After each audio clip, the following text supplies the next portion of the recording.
Scanning for audio.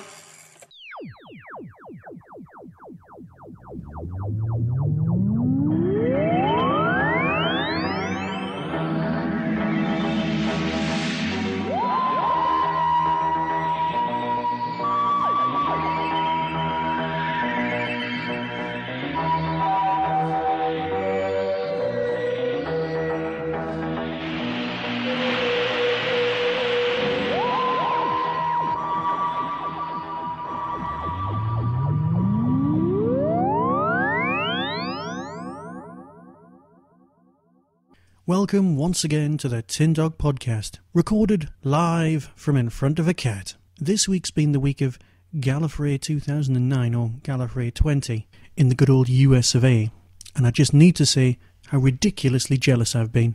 Apart from not being able to be there for the first ever meeting of the entire Podshock team, it just sounded fantastic. And how do I know it sounds fantastic? I've been listening every day to the Radio Free Skaro interviews and reports from the convention. They've been absolutely superb. If you can track those down, go for it. They're really, really good. Absolutely superb effort, guys. It wasn't just the Radio Free Skaro people or even Podshock that was there. It was also the Tachyon TV crowd. If you've not checked out the Tachyon TV web podcasts and commentaries, I really suggest you track those down. They are hilarious. And so I've finally given in. I'm going to buy myself a ticket for a convention in the UK. The Manchester one that lasts one day on May the 3rd at Fab Cafe. It's got many of the same guests from the latest Gallifrey, but obviously it's going to be a lot smaller.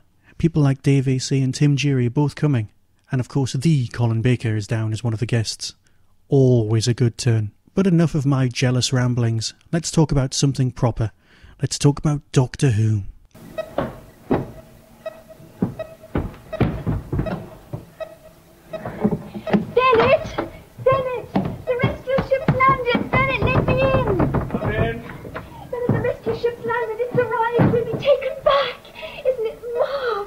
Can't be the ship. It's quite clear on the detector, listen. Must be a fault, must be. Did you talk to them by radio? No, I was going to, but I thought I'd tell you first. This time I'm going to be talking about The Rescue. Now, it's actually part of a box set that comes out very shortly, with The Rescue and The Romans, both First Doctor stories. But I'm going to cover The Rescue this time, and The Romans next time. Because with The Rescue this time, I'm also going to be talking about the companion chronicle, The Transit of Venus. But first, The Rescue. If anybody has a copy of the Discontinuity Guide, they can always check up to see exactly what Paul Cannell, Martin Day and Keith Topping thought of any story. If you read up on The Rescue, all it says at the bottom line is, as a vehicle to introduce a companion, The Rescue just about works, but it's too inconsequential to sustain any real interest. I'm not completely sure that that's fair of what I think is a lovely little two-part gem. Set immediately after Dalek's invasion of Earth, the Doctor is recovering from the first departure of a companion. The companion in question was Susan, played by the extremely talented Caroline Ford, and it is important to note that later on this year, well, actually Christmas, and I know that's several months off, the Doctor's granddaughter, Susan, played by Caroline Ford, will return to the Doctor Who fold. In the Big Finish audio, An Earthly Child, where we deal with the Doctor's grandson, the 8th Doctor, and Susan's child all appear in this audio. It's caused a lot of fuss, and I think we're all looking forward to it, giving us the story we didn't get in The Doctor's Daughter. But that's for the future. Let's deal with this story itself.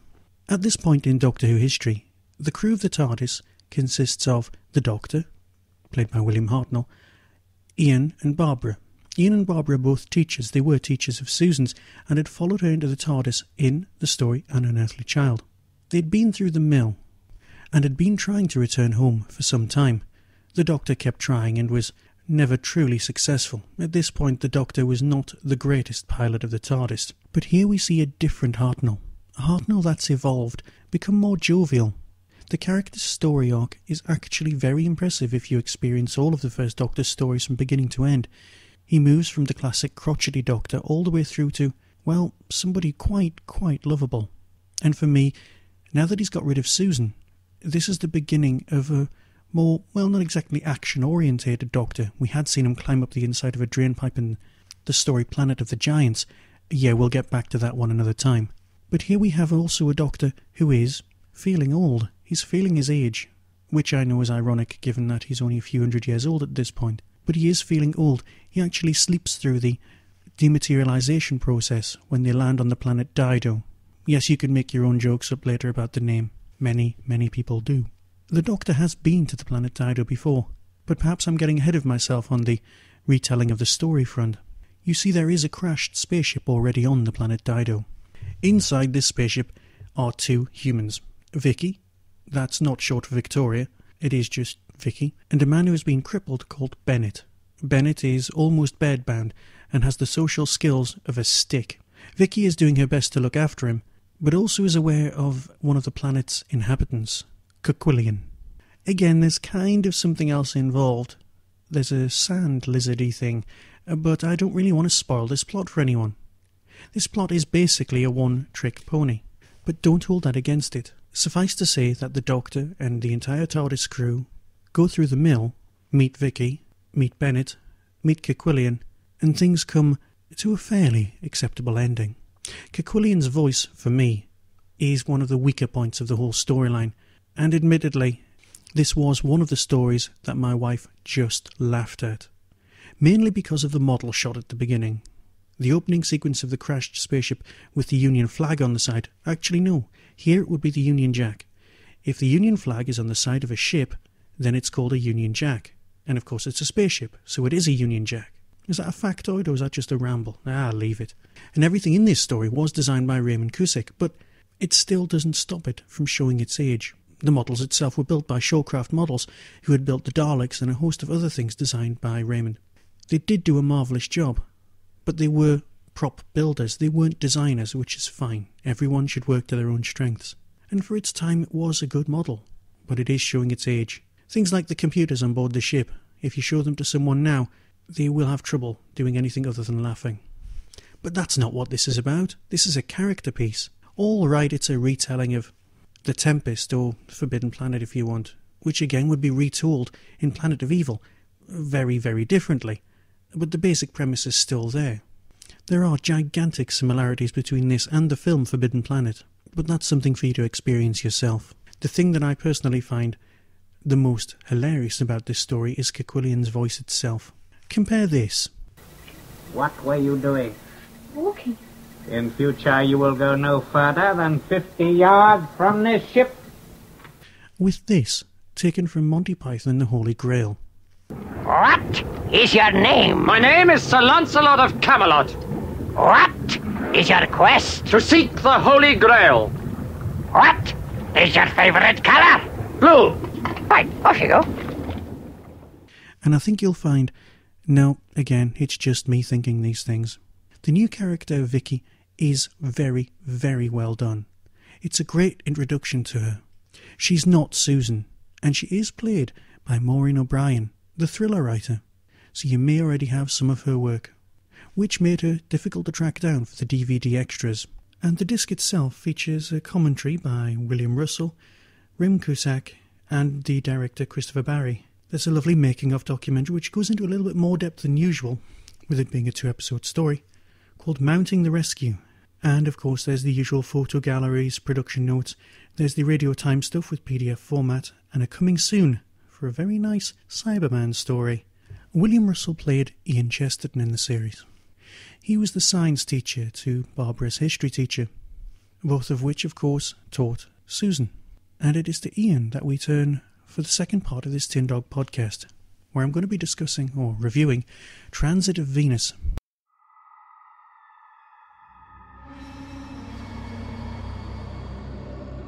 I had to wait 244 years to see a transit of Venus. I missed it by a matter of months the first time round, and I was determined not to miss it again. You don't know what a transit is? What do they teach in schools these days?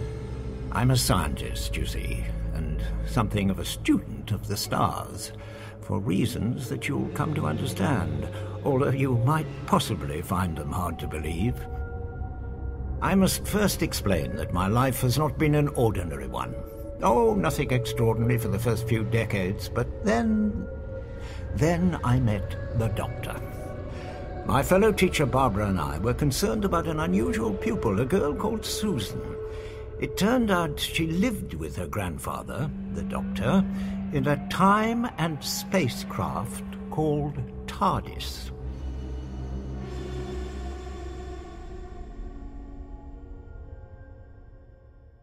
An actual transit of Venus is where the planet Venus, relative to its position viewed from Earth, passes in front of the Sun. It allows you to calculate the relative size of the solar system and a load of other things. Mind you, though, if this is a William Hartnell-era story, calling something a solar system, a galaxy or whatever, or a planet system, just got out of hand. But I think this is kind of covered elsewhere. From the original lineup of the cast, the only people surviving, as I said earlier, are the actors who played Ian and Susan. Ian's now 82, but thanks to the gift of audio, he can of course be any age. This story is told, like many of the companion chronicles, in flashback, and yet still has a perfect feel for its time. Set just after the Sensorites, the original crew materialise on board Captain Cook's ship just before he arrives in Australia. The female members of the crew are all swept overboard, as is the TARDIS, and the Doctor and Ian have to keep up the ruse that they are indeed from Venus. In many respects, this is a great pseudo-historical tale, fitting in with the whole educational aspect very, very well. Remember, the BBC was set up to entertain, inform and educate, and that was part of Doctor Who's original remit. This story fits in with the whole ethos of that period extremely well. It feels just like an untelevised story, and that's exactly what it is. Nothing more than an untelevised tale. The main character, of course, in this story is William Russell's Ian. William wears Ian's character as if it is an old coat. He steps back into the character perfectly. Admittedly, from a 21st century standpoint, where we've seen a lot of Doctor Who, we're always trying to second-guess the storyline. Is there alien intervention? Is there something else going on? We know from its positioning that Susan's psychic powers are beginning to develop. And we also know that, although characters may appear to be dead, we all know many stories took place after this, with them in. So, the immediate or apparent threat is missing from this story. But that's true of nearly all Big Finish's stories. Using characters from the original series, we know they survived the story, and that's fine. It's not like we actually ever expect the Doctor to die. So that's never really going to get in the way of enjoying the tale. Along the way you learn many things about Botany Bay, about attitudes of the time. The research is meticulous. If anything, slightly better than the stuff that appeared on TV. And so Transit of Venus is a definite maybe, if you're looking to introduce yourself to the Companion Chronicles, or even if you just miss the first Doctor's time. And with that, I'll bid a fond farewell, and I'll speak to you very soon about the Romans, and the continuing key to time. Be seeing you.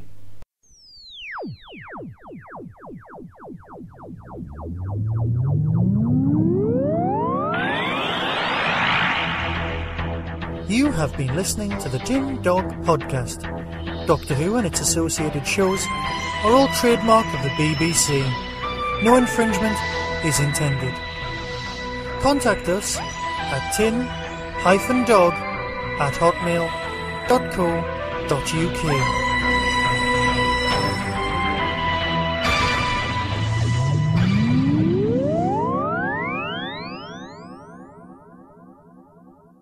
Oh, but Doctor, the trembling stopped.